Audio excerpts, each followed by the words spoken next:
نے مسلم شریف لکھی ہے، فرماتے ہیں جب نیشاپور امام بخاری آئے تو اتنا بڑا استقبال ہوا کہ میں نے اتنا بڑا استقبال دیکھا نہیں کبھی۔ امام بخاری نے وہاں مدرسہ بنایا، ہزاروں طالب علم آنے لگے، لیکن ایک منہ دیکھ دیکھ کے بندہ تھک بھی تو جاتا ہے نا۔ شروع میں بڑے ذوق سے لوگ آتے ہیں، پھر انہیں کمزوریاں نظر آنی شروع ہو جاتی ہیں۔ بچے سالن نہیں کھاتے، 4 دن ایک ہی روز کھانا پڑے تھے، پھر آہستہ آہستہ فرنٹ پہ بیٹھنے والے اینڈ پہ بیٹھنے لگ جاتے ہیں، ماحول بدل جاتا ہے۔ امام بخاری کے خلاف سازشیں ہونے لگیں۔ میں کسی عام آدمی کی بات نہیں کر رہا، پھر کہتا ہوں اس بندے کی بات کر رہا ہوں جنہوں نے قرآن پاک کے بعد وہ کتاب لکھی جسے امت نے سب سے صحیح کتاب بیان کیا۔ امام بخاری کے خلاف لوگ اتنے ہوئے، بادشاہ کو جا کے شکایتیں لگائیں، اور بادشاہ نے کہا آج کے بعد کوئی بخاری کے مدرسے میں درس میں حدیث پڑھنے نہ جائے۔ امام مسلم کہتے ہیں اتنا بڑا استقبال بھی میں نے دیکھا، اتنا بڑا استقبال میں نے کبھی نہیں دیکھا، اور وہ حال بھی میں نے دیکھا کہ امام بخاری پڑھانے والے تھے اور میں اکیلا پڑھنے والا تھا۔ ساری عمر ہی آٹا گد ہے، لکھاں کیتے نہیں پیڑے، اب وقت آیا ہی تے محمد بخشا کوئی نہیں ہو بیٹھا نیڑے۔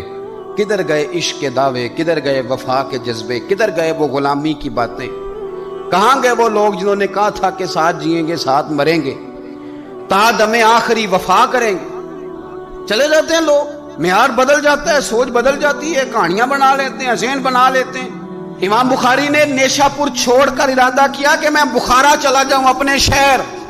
سنو یہ درد کی داستان ہے لوگوں، سنو، اس بندے کی بات کر رہا ہوں جس کا نام جپتی ہے دنیا۔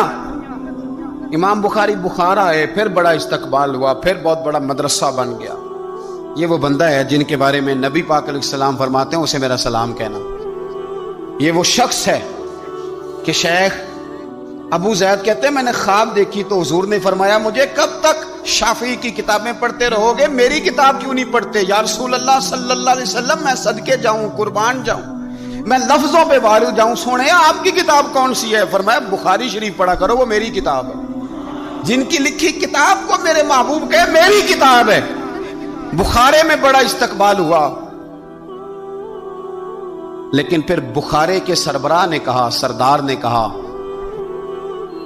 خالد بن زہلی جو امیر تھا بخارے کا، امام بخاری کا تو خیال تھا میں اپنے شہر آ گیا ہوں، اس نے کہا جی میرے بچے کو گھر آ کے پڑھایا کریں۔ آپ فرمانے لگے یہ نبی پاک کی حدیثیں ہیں، میں نے رسوا نہیں کر سکتا، جہاں سارے لوگ بیٹھتے ہیں تیرا بچہ بھی وہاں بیٹھے۔ لوگوں کو پتہ ہی نہیں لوگ کس طرح کی سازشیں کرتے ہیں۔ اس نے کہا جی ٹھیک ہے میں اپنا بچہ بھیج دوں گا، پر جس وقت میرا بچہ کلاس میں ہو اور کوئی بھی نہ ہو، اکیلا ہو میرا بچہ۔ امام بخاری فرمانے لگے اگر کوئی اور آ کے کہے کہ میں نے بھی حضور کی حدیث سنی ہے تو میں کیسے منع کروں؟ ساروں کے بیچ بیٹھ کے پڑھے، یہ حضور کے دین کا فیض ہے، یہ بڑا وسیع ہے، جو آئے گا ملے گا۔ اس نے آپ کے خلاف فتوے لینے شروع کر دیے۔ ہاں جانے کب مار دے کوئی مجھے کافر کر کے شہر کا شہر مسلمان بنا بیٹھا ہے۔ فتوے لینے شروع کر دیے، امام بخاری کے خلاف سازش ہوئی، حکم ہوا کہ بخاری تو بخارا چھوڑ جا، یعنی اپنے وطن سے نکل جا۔ اپنے وطن میں بے وطن ہو گئے امام بخاری۔ نیشاپور والوں نے نکالا تو بخارا آئے، اس نے حکم دیا تو امام بخاری بخارا سے نکلے، آنکھوں میں آنسو ہیں، لے سجنا اساں توڑ نہیں بائی، اساں جان دیتی راہ تیرے۔ ارادہ کیا سمرقند جا کے ڈیرا لگاتا ہوں، حضور کی حدیثیں تو پڑھنی سننی ہے نا۔ یارو بڑی تکلیف میں آ جاتے ہیں کئی دفعہ دیندار لوگ، بڑی اپنے بھی کئی دفعہ اپنے بھی شکایت کر دیتے ہیں، اپنے بھی پیچھے پیچھے ہونے لگتے ہیں۔ آپ یقین کریں کئی دفعہ دل کرتا یار سارے باتیں کرتے تیری نہیں بنتی تھی، تو نہ کرتا۔ ایک عالم کہا کرتے تھے ایک دفعہ کہ کسی ماں کے بیٹے نے ماں کو تانا دے دیا تو ماں رو پڑی اور کہنے لگی پتر درانیاں کہنیاں تے بندا سی، ننانا کہنیاں تے بندا سی، تو تے میرا اپنا سیں۔ اور یہ اپنے کئی دفعہ اس طرح کی بات کرتے ہیں کہ وہ کانوں سے ٹکرا کے نہیں گزرتی، وہ تیزاب کی طرح رک جاتی ہے، چھلنی ہو جاتا ہے وجود کے۔ یہ اس نے کہا ہے، اس نے، میرے اپنے نے۔ امام بخاری بخارا سے روتے ہوئے نکلے، سمرقند جاتا ہوں۔ پتہ چلا کہ سمرقند جانے سے پہلے کچھ لوگ کہہ رہے ہیں جی دیکھو ان کے اپنوں نے نہیں رکھا، پتہ نہیں کیا حال ہے۔ امام بخاری رستے میں ایک چھوٹی سی بستی تھی خرتنگ، وہاں رک گئے۔ سنو یارو، پھر کہتا ہوں اس بندے کی بات سنا رہا ہوں جو اس امت کو سب سے قیمتی کتاب دے گیا۔ امام بخاری خرتنگ میں تھے، 62 سال عمر، سفید داڑھی، رو پڑے، اللہ میں نے ساری زندگی تیرے نبی کی حدیثیں جمع کی ہیں، اے میرے مالک تیری زمین بڑی وسیع ہے پر بخاری پر تنگ ہو گئی ہے، میرے اوپر رحم کر دے۔ امام بخاری نے وہاں دعا فرمائی، دوپہر کو دعا فرمائی، شام کو بیمار ہوئے، رات کو وصال ہو گیا۔ لے او سجنا اساں توڑ نہیں پائی تے جان دیتی رات تیرے، مجھے کہہ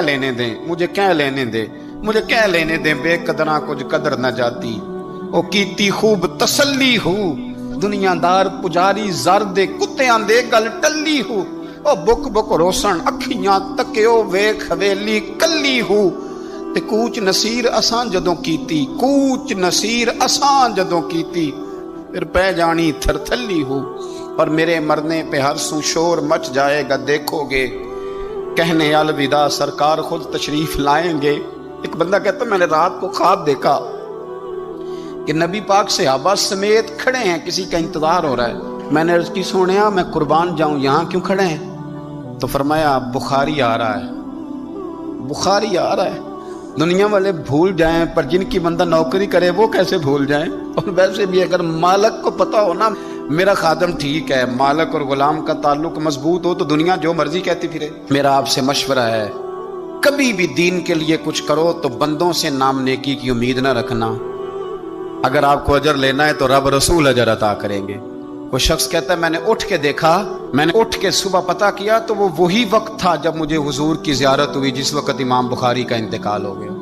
لوگوں نے آپ کو دفن کیا تو قبر کی مٹی سے خوشبو آنے لگی، لوگ تبرکن مٹی لے جانے لگے، سمرقند کے لوگ بارش نہیں ہوتی تھی، قحط پڑ گیا، سارے کٹھے ہو کے امام بخاری کی قبر پہ گئے تو اللہ نے بارش عطا فرما دی۔ اتنا بڑا آدمی لیکن بے قدراں کچھ قدر نہ جاتی۔ دو باتیں آپ نے اس گفتگو سے یاد رکھنی ہے، ایک تو بندوں سے اجر کی امید نہ رکھیں، یہ چھوڑ دیں کہ بندے واہ واہ کریں گے تو میں نے کام کرنا۔